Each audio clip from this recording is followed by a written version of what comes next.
Do you know that you actually pay more in taxes as a percent of your earnings than Warren Buffett, Jeff Bezos, and Peter Thiel do? And so what I want to do is I want to talk about some ways billionaires pay less in tax and how we can use some of their methodologies to save on taxes too. Now, the average American pays somewhere around 30% in taxes, but the 400 richest Americans pay 23% in taxes. And the richest 400 people in America have a net worth higher than the poorest 150 million people in the United States. It's not fair, but that is partially how they became wealthy. You know, they're very careful with their expenses. And quick side note here, if you work for somebody who's very wealthy and they screwed you over on your bonus one time, I promise you they will screw you over again, as in this case, one data point makes a trend.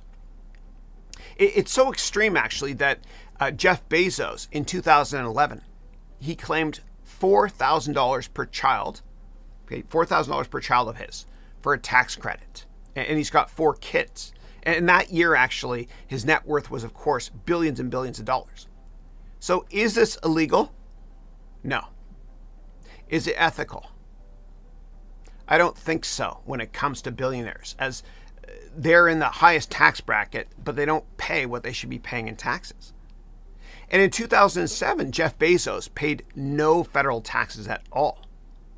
And it gets worse, as the richest 25 Americans, they pay less than 5% in normalized taxes, meaning how much they pay in taxes relative to how much they really make.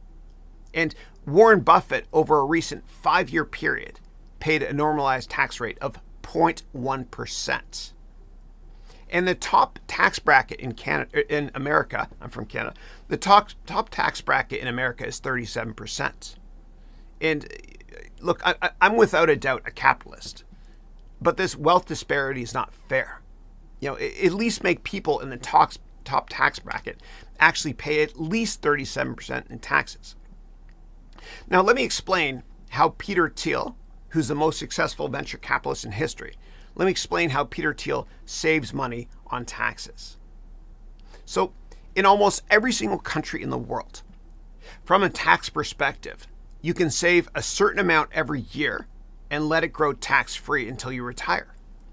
Then what you do is you take the money out many years from now, and if you just buy index funds or a basket of diversified high-quality stocks, that amount you put in your retirement account will be worth a ton more in the future.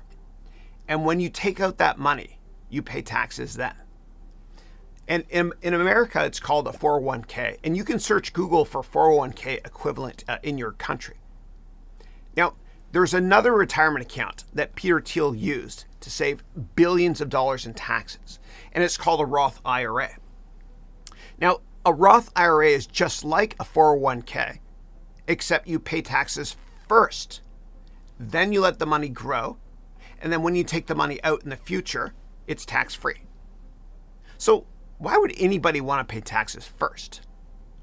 Well, maybe because you think you're going to have to pay higher taxes in the future, as you think you're going to be in a higher tax bracket, or you think the government will increase taxes a lot in the near future.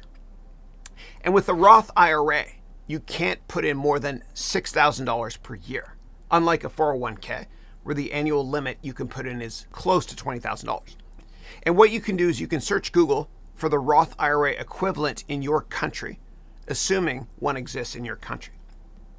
So how did Peter Thiel avoid paying billions of dollars in taxes? Well, what he did was he invested in PayPal and Palantir when they were private companies in his Roth IRA account at a price of 0.0001 cent per share.